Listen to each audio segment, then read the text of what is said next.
Welcome to another Online Personals Watch interview. I'm joined today by Arvind Mishra, who is the Senior Director of Worldwide Product Development. Thanks for your time, Arvind. Thanks for making it. No problem, Mark. Glad to be talking to you. So we're going to talk about your mobile app. Why don't we start with probably your pride and joy, the iPad app, the HD app. Right. Well, I mean, the eHarmony HD app was developed. We shipped it about a little over a year ago, and it was actually our second iPad app. And the first iPad app was a very functional reproduction of what you would get on the site. And when we started looking at the data and the user behavior, we started to see that users or customers were actually, in some cases, using the iPad more so than even the desktop experience. And so we combined that with sort of looking at what were the trends in iPad apps, like in general. And it seemed like a lot of companies, at least the high-end companies, were going with things that were very experiential. And so we basically built an experience that was unlike any other dating app that's out there, that is warm and encouraging, that's rich and authentic and real and premium and distinctive. And we think that, when we had those brand attributes in mind, we think we really kind of hit it on the head with the experience. I It's think you unlike had any. a glowing review from, was it Jason Calcones? Yes, yeah. I mean, he said it was at Launchpad in 2011 in Mountain View. We demoed there, and he said it was arguably one of the most beautiful apps on the iPad, in and out of the dating category. What, So that was kind of a what nice was the one. most And, beautiful part? What do you think was the beautiful elements of the iPad app? What made it really Apple, um, well, I mean, I think there's a couple things that I like look to. If I put my business hat on, it's first, you think about our onboarding process. eHarmony has this relationship questionnaire that is, it takes people about 45 minutes to get through.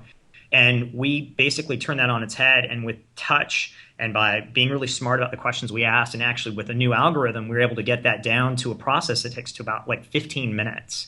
So that was one thing. The other thing is that we made it very visual, very touch oriented. If you look at like the basic match list view that every site has, where you're just looking at all your matches that you have like in a particular folder, we created this thing called baseball card view that you just swipe, and it just feels so natural. And then when you actually talk about how you get to know your matches, we kind of played out the idea of you're going to a matchmaker, and then if you did go to a really high-end matchmaker, they would give you a dossier on a particular person that they wanted to introduce you to. And so we took that very literally, and we give you a dossier on every single person that you meet. We have big, beautiful photos in there. We have photos sprinkled throughout the profile so that it actually gets you to get to know the person, as opposed to just making a snap judgment call on an initial photo. So there's a lot of really good things in there. I mean, we revamped the personality profile, which was also cool. We turned it into a product that we call the Book of You, which is very, very appropriately named because it is a book on you, and it's literally a book. And we use the iPad basic gesture controls for like turning pages. You just swipe to sort of turn pages, and it's really kind of neat. You're reading a book about you. Now, this is a really fascinating point about how you're emulating the real-world matchmakers.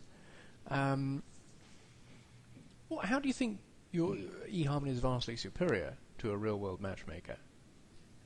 Well, I mean, I think you go to a real world matchmaker for maybe some different reasons. Maybe you need a little bit more hand holding. But I would say, like, when you look at us, we have compatibility, and I think in the world and matchmaking, the real world, it's kind of largely done through intuition. We have an algorithm that's been tried and true based on research for that's over 30 years old.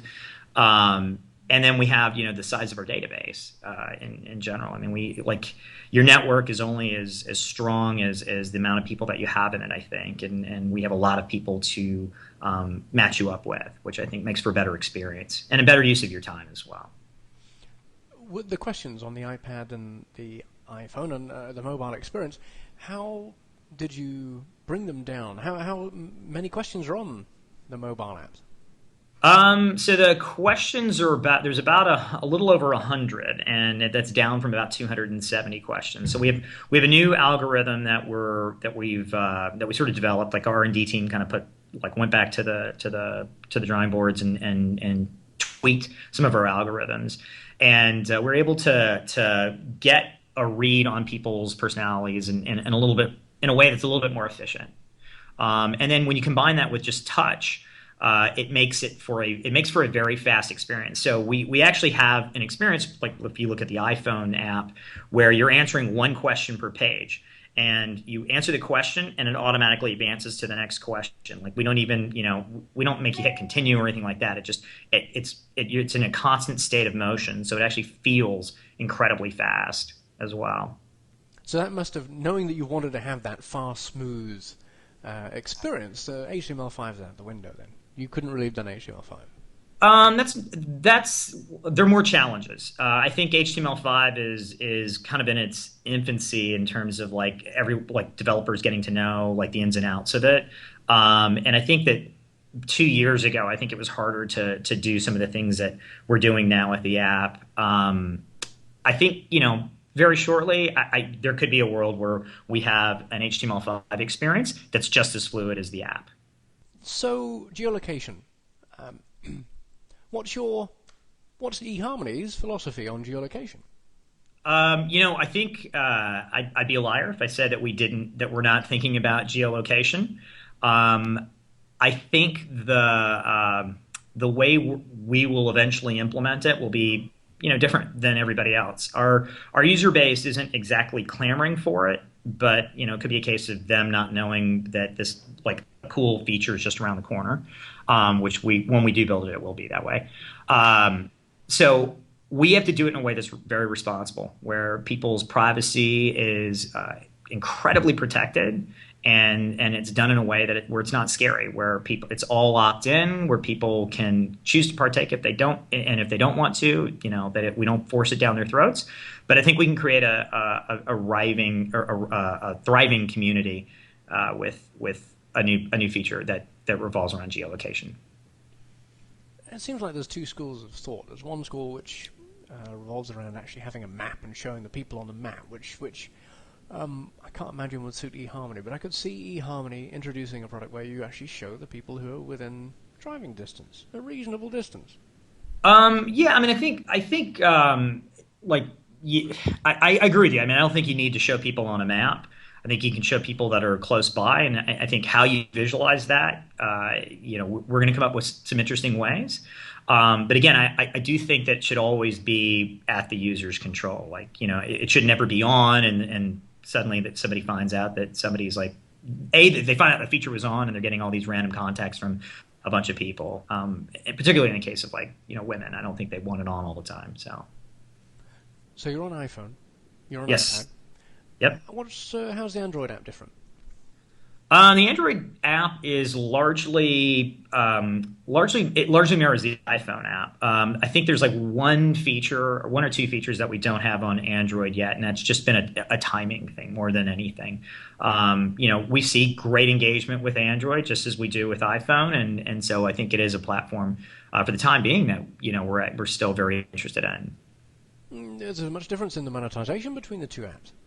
Well, we do see like slightly different types of people that use the iPhone versus the Android. I mean, you tend to see with Android it be a little bit more male, skew a little bit more male oriented, versus iPhone tends to be a little bit more women, or slanted towards women or used by women. More than for monetization, we're not seeing huge differences there. They're both very successful platforms for us.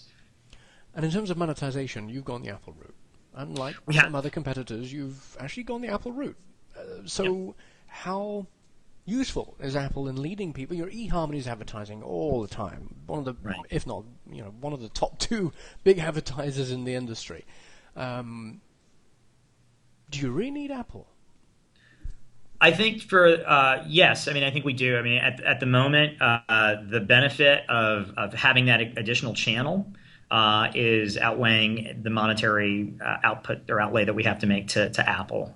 We are reaching new audiences, frankly, with the product, and we're able to do it in a pretty cost efficient way.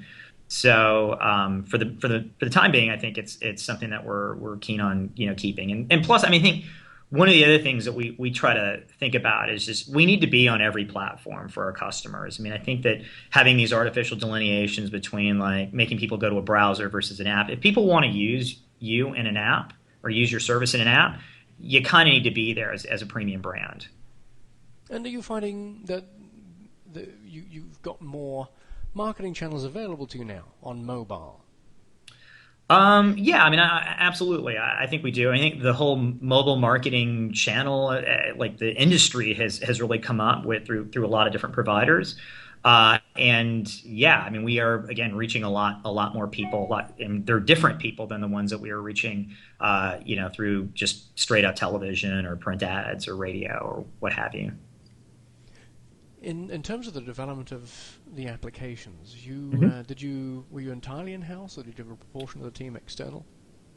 We've fluctuated. I think at the very beginning we relied more on outside vendors, but as mobile has become a more and more important segment of our business, we had moved. I want to say about 80% of it in house. There's still some things that we go like for minor things we work with some vendors, but it's largely in house at this point. And are they USA or abroad? They're here. They're all here. I mean, for us, like, because there is so much in the way of user experience that's involved in mobile, I think it's very hard to do a remote kind of a situation. I mean, I think remote situations, at least in my experience, have tended to work with very like sort of repetitive tasks or fun, like basic, easy tasks where you don't have a whole lot of interaction. For us, it's been really a good thing to have product, UX, and the development teams, and QA for that matter, all co-located here, and we work on a lot of things real time. So. It really seems almost shocking that the speed at which the industry's rather morphed over the last couple of years, year in fact, towards mobile. What kind of login ratio is eHarmony seeing on mobile now?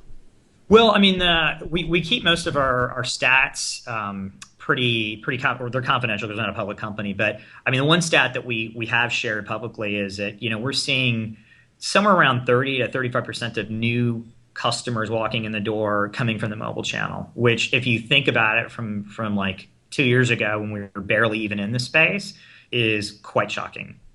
It took us. We've been in business for 11 years, right? And suddenly we have 30, 35% of our business new customers coming from that one channel. It's pretty awesome. Do you think it's a new business? Does it really need separating out in some ways? I think to give it the attention that it needs, I think what you see a lot of companies, and this is not just at eHarmony, I think this happens just in general with like even outside of the dating industry, is that a lot of companies first get into mobile and they do it in any way they can. They use vendors, they use outside consultants, however, and then as it becomes a more and more important part of their business, they end up treating it as its own product line slash P&L slash, you put somebody in charge of that, and they focus on that and run it as it's almost its own independent business. And so we're kind of in the latter stage there, where we're really focused on making that a core line of business. Are there any user behaviors that you've noticed on mobile that have surprised you, that have been? Yeah, I mean, absolutely. I mean, I think that there's a couple things. I mean, first, 4 years ago, 3 years ago, when mobile was starting to get really big, there was a lot of questioning whether or not we could get people to take a relationship questionnaire on a mobile device, and we were pleasantly shocked that yeah, you could, and in fact, you could get them to complete at a higher rate, which was pretty awesome. The second thing I think that's been really great with the mobile platforms in general, and this is kind of more for iPhone and Android and mobile web, is just the level of engagement, right? Suddenly, if you think about like, I don't know, take a Starbucks barista who maybe was on our service, they like 3 years ago, they'd be able to check their matches and interact with their matches maybe in the morning before they left for work, and then at home like at night when they got home later that evening. Now they're doing it like literally in between, like, when they're making drinks or something. They're able to like very quickly respond and communicate. So engagement overall has gone up. When you tend to look at like just the platforms and like platforms specifically between iPhone, Android, and then sort of holding out like iPad, there's a little bit more like I think there's some other surprising things that have come up where like with iPad, we actually see even higher engagement in some cases than the desktop. And you figure people are now having an iPad on the couch. I guess it's not surprising. Like while they're watching TV, they're multitasking, and so we actually see higher page views in some cases from our iPad users than on any other platform, which is awesome. So You're in a wonderful position. You gather more data, more information on users than most other sites in the industry. You have an ability really to almost set up dates. You know the people on the site. Why not go that one extra step and suggest dates to people? We're always looking at new and interesting places to go, and I can't say that we haven't thought of that. So So what would you say? What's eHarmony Mobile gonna? What's your vision for eHarmony Mobile in a year's time? Well, I mean, I think that geolocation will be part of it. Again, done in a really smart way. I think giving people different ways to interact when they're in person also becomes pretty important because we'd like to be. I think one interesting way to go is being people's allies, their dating allies. So if you imagine you're on a date with Becky, and this may be like your fifth eHarmony date, like you've been dating a lot of people, or maybe you're on multiple sites. We'd like to be able to be there, like kind of like Jiminy Cricket on your shoulder, helping you and assisting you through that date. That would be pretty interesting for us. And then just in general, I mean, like as the phones, I mean, as Apple adds more stuff to iOS 6, seeing what they're going to do there, like being able to take advantage of those activities, I think it will be pretty critical. And then yeah, I mean, I think those are probably some good things. You know, Only 12. South by Southwest, there's some new apps that were brought out, and then this new term seemed to be coined at the last South by Southwest, social discovery. Uh-huh. You're in a wonderful position to help, people individually. I wonder if there's some potential for you to develop along a social discovery line. There is and there isn't. I think like you make great points about us having a lot of data and being able to say, okay, well, this isn't about dating, but we want to put you two together because you both like to hike. The problem that you run into, and I think that most social dating apps sort of run into, is that a lot of people don't want those worlds to mix. I think even though people are fine with online dating, I don't think they're fine with like having stuff show up on their walls or like broadcasting to the world that they're on like 3 dating sites.